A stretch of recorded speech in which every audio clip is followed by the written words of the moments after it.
There's a lot obviously to do, but we don't want the whole state to be a parking lot. We don't want the whole thing to just be cement. We want to make sure that this part of Florida is preserved. And so that's had a big deal. I know the commissioner and the cabinet has worked with me already to protect over 140,000 acres of farmland from being sold. And I think, most of the time it's sold, it ends up being, a housing community or something like that. And look, people want to move to Florida because so many of these other states get all this stuff wrong that they want to be in a free state. People ask me about, oh, well, you guys are doing this, you're doing that. How do you guys do it? And I say, well, there's a lot that goes into that. But as governor, I do have a cheat code. I can simply look to California, Illinois, New York, and then do the opposite of what they're doing. And it usually works out pretty good. So we've got a lot of people that want to come, and that's fine. But we also want to make sure that we're doing what we can to preserve an important part of Florida's heritage. We even did something last year on this lab-grown meat. And people said, oh, well, let people, choose to do lab-grown meat. And some people said it may not be good for you, it may not be safe, we don't know yet. But that really wasn't the reason why I signed the bill. The reason why I signed the bill is that this lab-grown meat is part of a larger agenda. People like the World Economic Forum, others, they view agriculture as the problem for global warming. They view cattle as the problem for global warming. And so it's not that they just want to give consumers a choice with this. Their goal in pursuing this is to basically drive the cattle industry out of business. And that's not going to happen today. If we had not done the bill, it wouldn't have happened today. It may not happen next week, next year, but that is the goal. So we can sit there and just act like that's not the case, or we can nip it in the bud. So we chose to just nip it in the bud. I'm not playing the games of the World Economic Forum. I want to make sure that we preserve the cattle industry, not only in the state of Florida, but throughout the entire United States of America. And that was one part of a battle that we fought that wasn't limited to agriculture, but had a huge impact. And that's this whole idea of so-called ESG, environment, social governance. We launched a frontal assault against this in Florida many years ago. See, now it's fallen out of favor. At the time, it was like the thing to do. You have these massive companies falling all over themselves to try to do ESG scores. What's this? What's that? And part of the ESG was they really wanted to kneecap the way farmers did their jobs. A lot of the things that go in to modern agriculture, they did not want to even allow that to happen. That was their ultimate vision with some of the ESG stuff.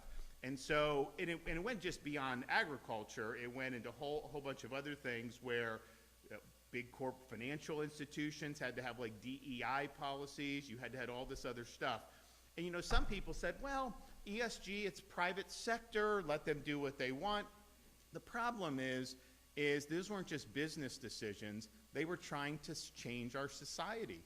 They were trying to change policy, basically, without ever having to get elected to anything, without ever having to go through the process and actually do that. They just wanted to kind of collude together, asset managers, big companies, all that, and impose this worldview through the sheer force of their economic power, and that was unacceptable.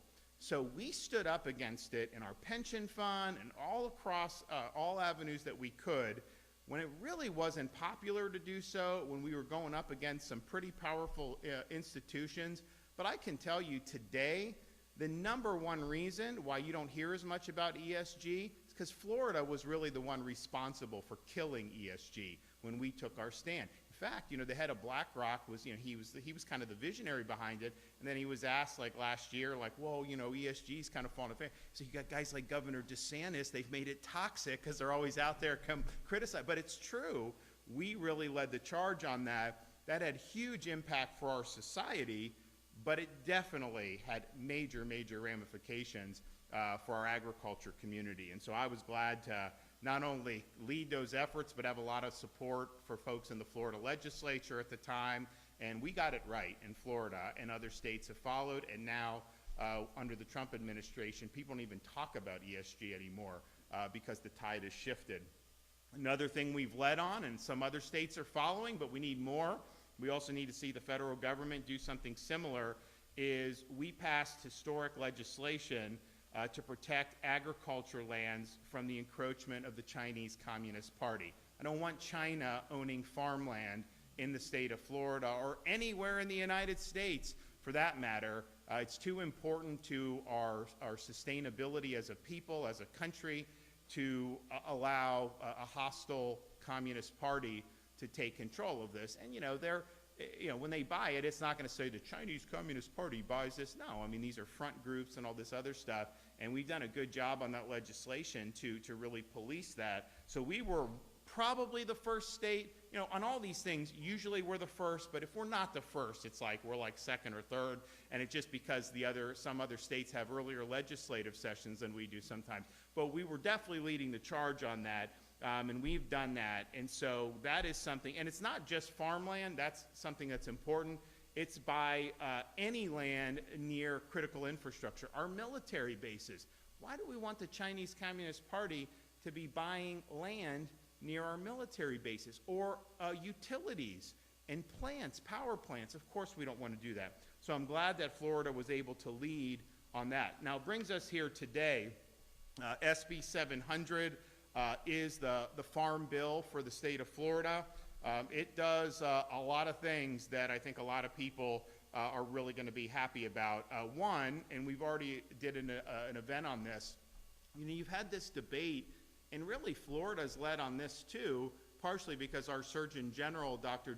Joseph Ladapo, has really led the charge by going to counties and saying forcing fluoride into your water is actually not good. There's risks associated with that for pregnant women, for young people, for kids. And yes, use fluoride for your teeth, that's fine. But forcing it into the water supply is basically forced medication on people. They don't have a choice. You're taking that away from them. And so he really led, you had a lot of county governments, including Miami-Dade, that were saying we're not going to force the fluoride into the water. People want to use it on their teeth, great, but it's readily available now.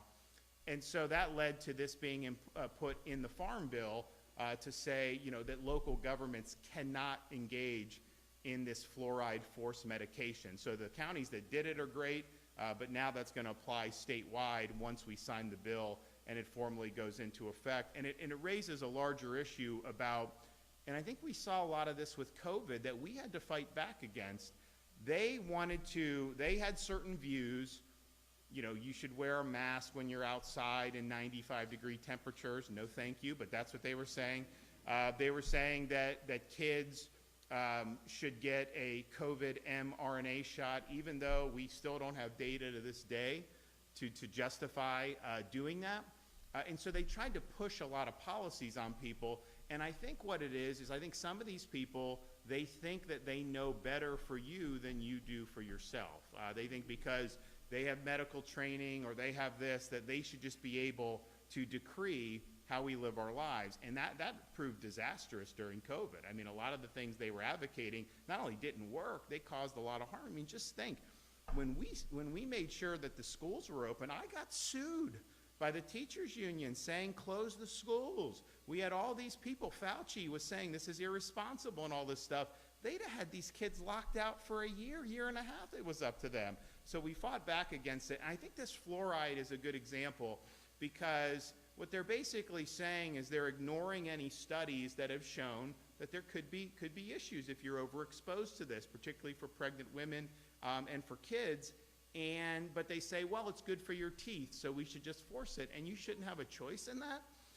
We certainly now in our society in 2025, we have the ability to deliver fluoride through toothpaste and mouth and all these other things. You don't got to force it and take away people's choices. But the whole crux of the issue is you should be able to make decisions on the basis of informed consent.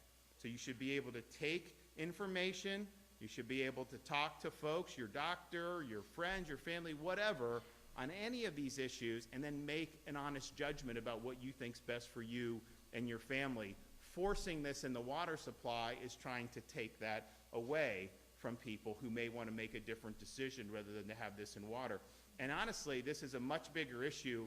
I mean, the fluoride is kind of one touch point, but it's a much larger issue about how some of our physicians treat different patients. You know, there are places in this country where folks are denied medical treatment because they didn't get a flu shot or they didn't get an mRNA COVID booster. I mean, first of all, the COVID boosters, people still get COVID.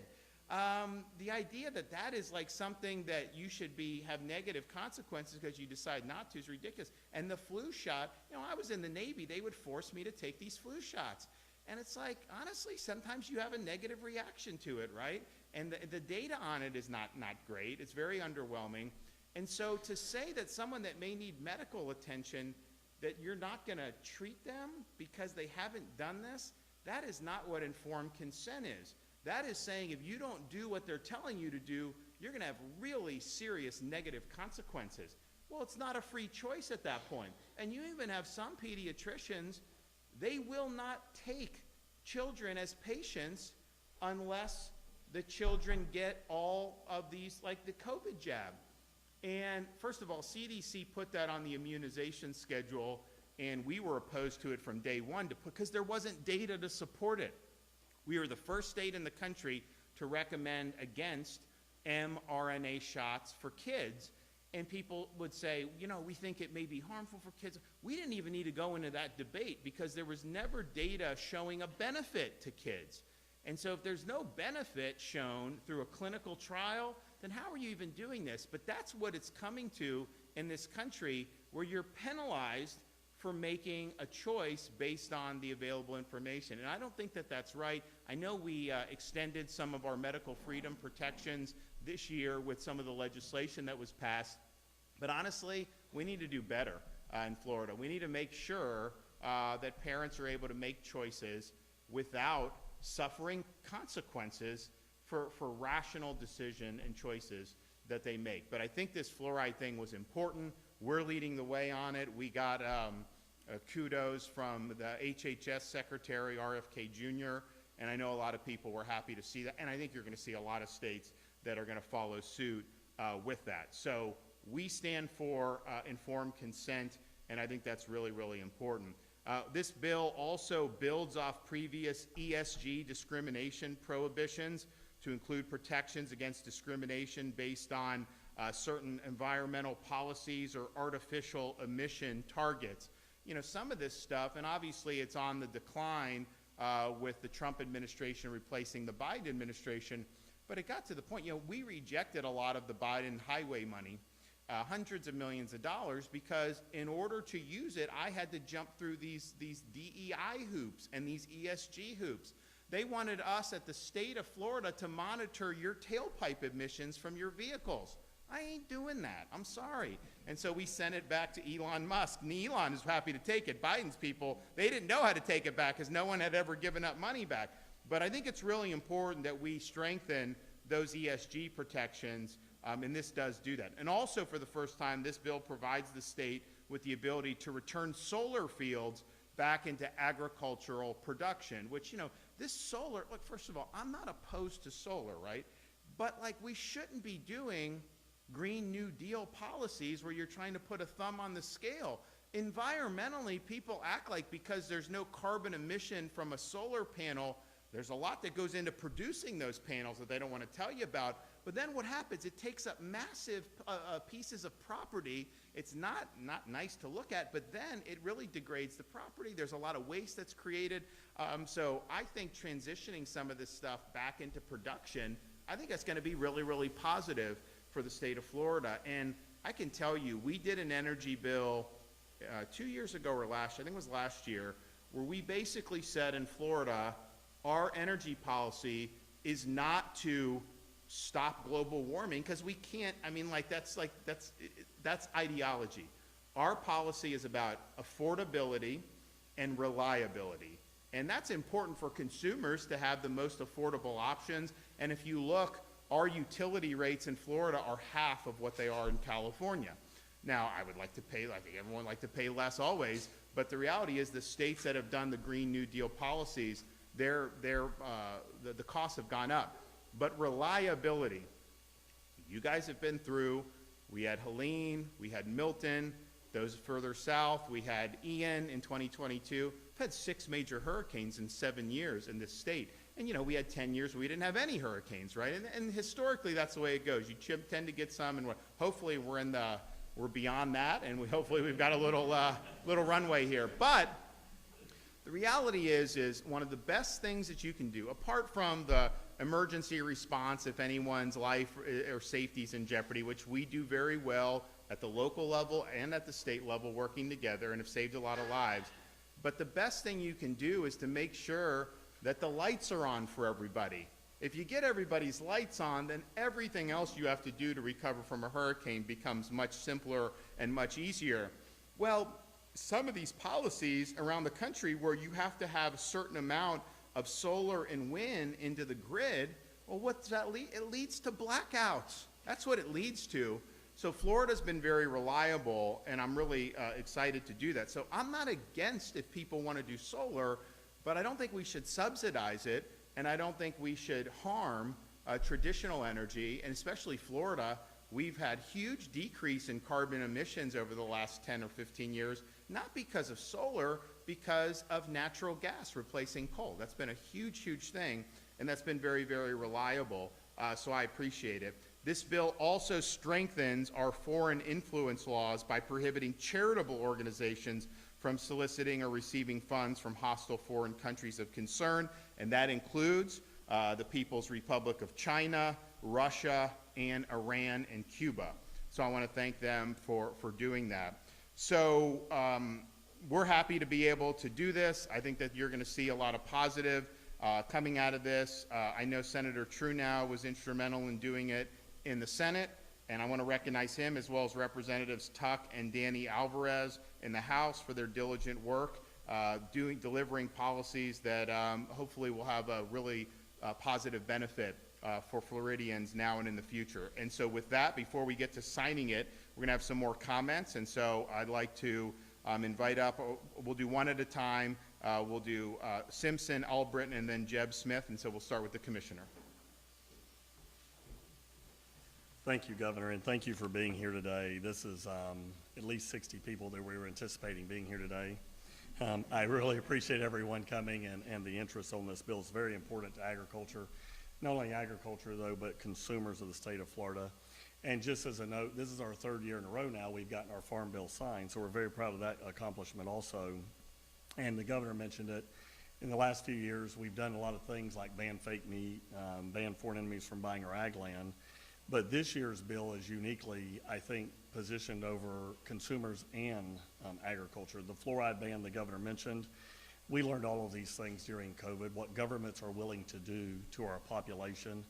And I've said this several times, I've kind of regretted it. I was like, well, what's next? They're going to put Ozempic in our water, right? Because they know better than us. We should all lose a bunch of weight. And so anyways, we've banned that this year in the Farm Bill. We're very proud of that. All medications, water should hydrate, not medicate. We've been very clear on that. The ESG lending practices, the Governor was one of the first to fight against that in this state.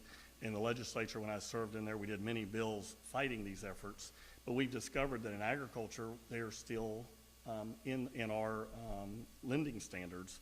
So this year, we are banning it from agriculture. We do not want to buy into the 2035 rules, the 2050 rules, because what their goal is really just to put us out of business. And so no small farmer could comply with these types of discrimination. So in this bill, it offers a lot of opportunities for us to not only sue but fine these organizations if they choose to use ESG lending practices. We also deal with drones in this bill. That's another one. After this bill is signed today, people will not be able to fly over your agricultural property and harass your livestock, your animals, your people without written consent of the farmer. Now, if you give them consent, they can certainly do that. Sportsmen, hunters, shooting ranges and things, they will not be able to harass those organizations without potentially spending some time in jail, which is something we have not had in the past.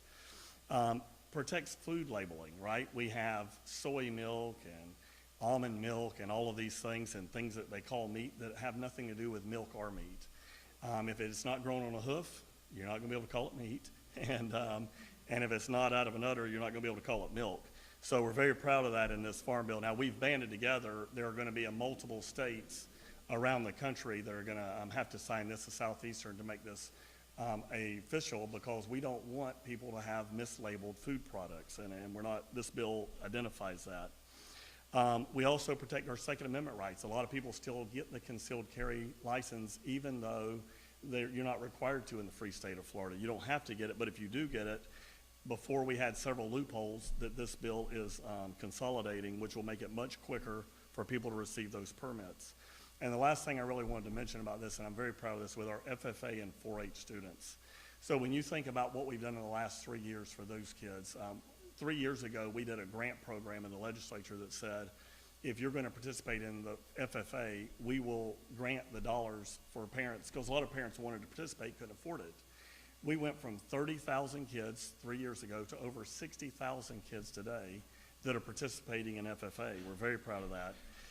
And then we come to step 2 of that, is that then the school systems would not allow them to have an excused absence to participate in FFA and 4-H events. So last year, we said, you know what, we're not going to do that any longer. It is an excused absence, mandatory excused absence, to participate in 4-H and FFA events. So checkbox number 2. And then this year, it's about zoning. Well, we would love to participate in FFA and 4-H, but our zoning won't allow us to build those type of facilities at our schools. This farm bill says that no, in an educational facility, you can build that infrastructure to help support agriculture. So we believe when this bill is signed, that this is going to really unleash the full efforts of parents and children that want to participate in agriculture, FFA and 4-H. I was talking to the Federation of Fairs this morning. I said, get ready. In 2 or 3 years, when these barns go into these cities and communities where they currently can't have them, you're going to have a lot more FFA kids show up at your schools, a lot more 4-H kids show up at the schools. So we're very proud of what you're doing here today, Governor. You've been a champion on these issues. Our Senate President's here today. I know he's speaking next. We're very proud of the legislature. I was in the legislature. It was different then. We were saying yes or no to things. Today we're now begging. And but the legislature has been very good to the Department of Agriculture and Consumer Services. Very proud to have the President here today.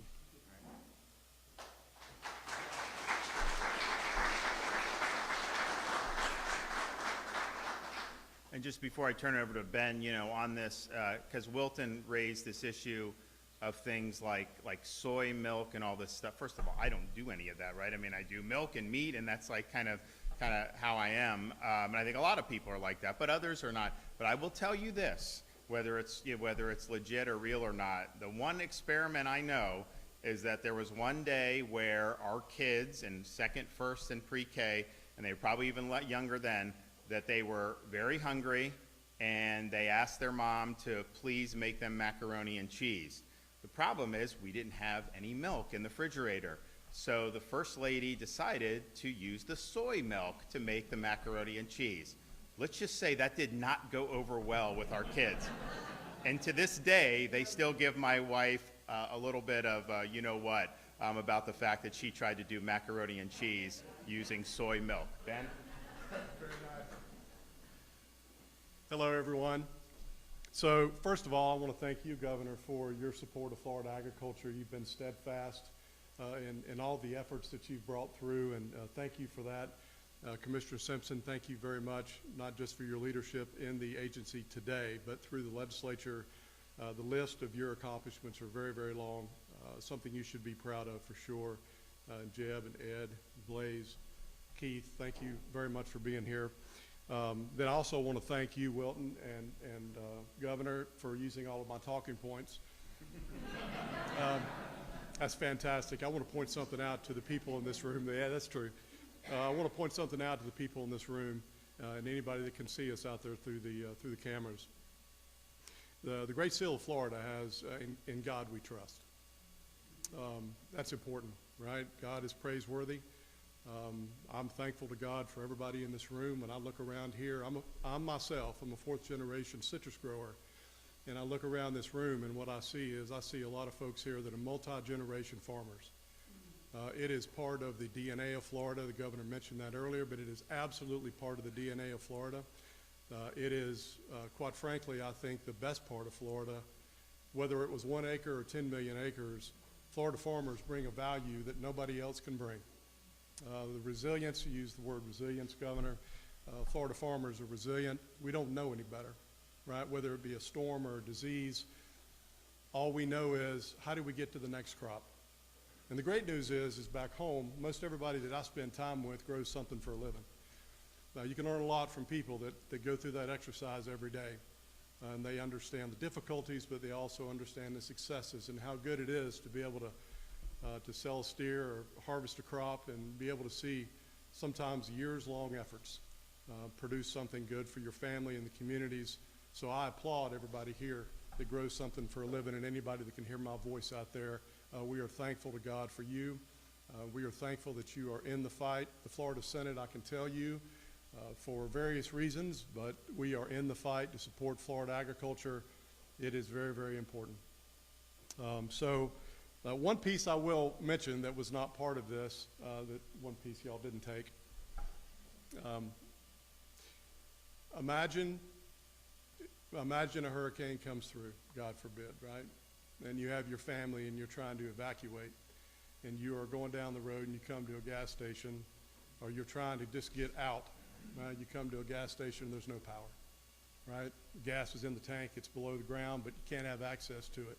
You come to the next one, same thing, you're at a quarter tank in your own car. You can't get access to it. One of the things this bill does, and it's very important actually, there's a grant program that is built into this legislation that provides for access to funding to put switches, connect switches at these convenience stores. So when hurricane evacuation or when hurricane recovery is happening, those families will not have to search on and on and on and on trying to find gasoline just to keep their family safe and get out of harm's way. These switches will go a long way to making sure that we have generators are connected to these places and we'll have access to that gasoline. And the last thing I'll leave you with is this, and this is very important. Remember this: if you eat, you're involved in agriculture. Thank you.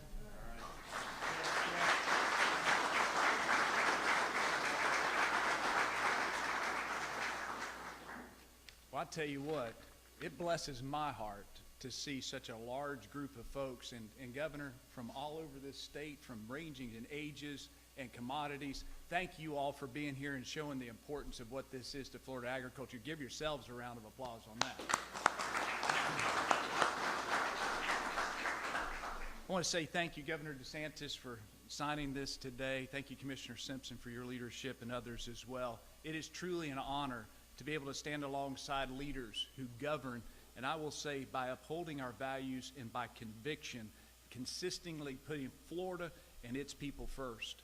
You know, agriculture is not only the backbone of Florida's economy, it is the cornerstone of our national security.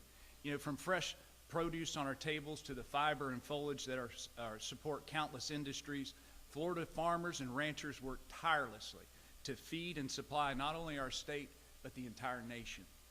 Their work is vital, and it deserves policies that protect and strengthen their ability to succeed. The Florida Farm Bill is a critical step in that direction by addressing essential needs, such as, and one thing that wasn't mentioned, our workforce housing for legally verified agricultural workers. This legislation ensures that our farmers have access to a stable, dependable labor force, and it supports those who follow the law, contribute meaningfully to our communities, and help keep our agricultural economy thriving. You know, we commend Commissioner Simpson, Senate President Ben Albritton, House Speaker Danny Perez, Senator Keith Trunow, and Representatives Kaylee Tuck and Danny Alvarez for their leadership and commitment to this issue. Their work on the Florida Farm Bill directly supports agricultural production in Florida, and Governor DeSantis' broader efforts to combat illegal immigration while also assuring adequate employment by providing the workforce required for our state's agricultural industry. By prioritizing legal workforce solutions, this bill reinforces the governor's mission to protect Florida communities, uphold our legal standards, and put Floridians first. This bill is the result of exceptional, great leadership in Florida, targeting practical and deeply supportive of both our economy as well as security interests. We are proud as Florida agriculturalists to stand behind the Florida Farm Bill, Governor DeSantis, Commissioner Simpson, and the legislative leaders who have made this a priority. Thank you all for all that you've done. Okay. All right.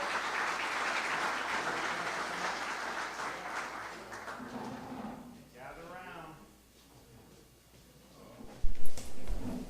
All right. So today is, what's today? May what? 15th?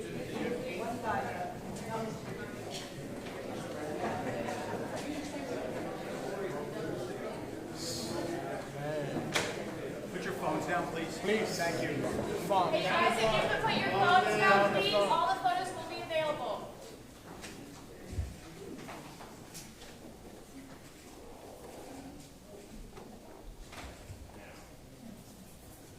So I've got young kids. Who wants a pen? How young?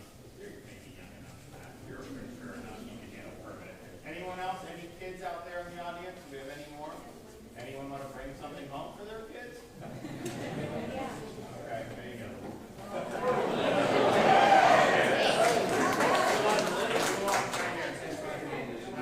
These are the normal ones, so you guys want, anybody? One more. All right, here we go, guys, right here.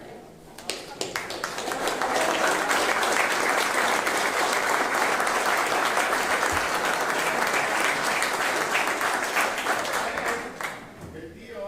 Thanks, guys. Good job.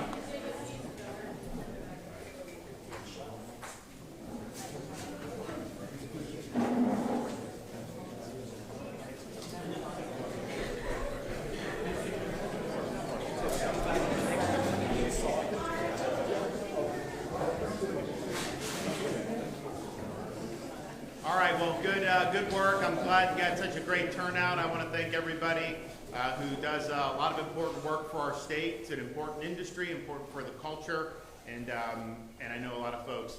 It's funny. There's a lot of people in this country that think of Florida and they think of Disney World or Miami Beach and like that's it, and they don't even realize, that we have major cattle industry. I guess people know citrus, but some of the other stuff people don't know. So it's a big, it's a great story to tell and a big part of the state's culture. Okay, do we have any questions? Governor, do you view your appearance here with Senate President Albritton today as a sign of unity between you two as you have criticized the House and the negotiations continue? I think it's more just the fact that there's things that are important here. I mean, I've been very passionate about the fluoride issue. I think it's important to not have forced medication. We have worked well together. I think he's somebody that is trying to do the best he can to represent his constituents, to obviously manage his caucus, and then ultimately to do what's best for Florida. And I think that's the way, it should be done. And quite frankly, that's been the way that that has traditionally been done in Florida over these years I've been here, for sure. Look, I'm very frank when I see things in the other chamber that I don't think are consistent with what the voters sent them there to do. But ultimately, this stuff all works itself out. Governor, do you plan to sign House Bill 6017, the one involving medical malpractice, allowing relatives to sue if there's a death? No, because it would cause malpractice insurance premiums to skyrocket. The folks that we talked to universally said that. And the thing is, you can sue, right? That's a misnomer. You can sue for economic damages. What they want to do is to sue for non-economic damages. What that is going to do is that's going to lead to a flood of lawsuits against practitioners and against hospitals. Malpractice premiums are going to go up. It's going to be harder to recruit physicians into Florida, and ultimately healthcare costs will go up. What I suggested that was done, and I know there was some support of it in the Senate, is that if you had caps on the amount of damages people could seek, that would disincentivize a lot of jackpot justice. And so if you had situations, you already can do economic damages, then you would be able to do non-economic, but you would not be able to kind of hit the lottery. You would be able to potentially get within the realm. And so that, I think, is what's missing. And, we've spoken with a lot of folks in the healthcare, hospitals, physicians. It was pretty overwhelming in terms of the concern, that they had on it.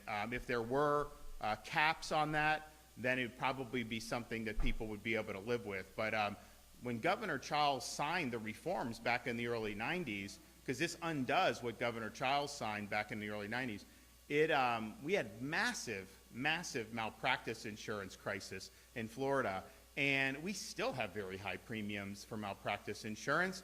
Part of it is, we've had a lot of litigation over the years. We did have caps that were put in that the old liberal Supreme Court said were not constitutional. I don't think that was the right decision, and I don't think this current court, would reach the same conclusion, but that was done because they were dealing with a crisis. And I understand, obviously, and as somebody who respects physicians, I also lived through COVID, and I understand that they get things wrong. So I'm not opposed to holding them accountable for medical malpractice. To the contrary, I think you need to do that. And I know there have been people that have been victimized, had family members, and it's a really, really sad thing.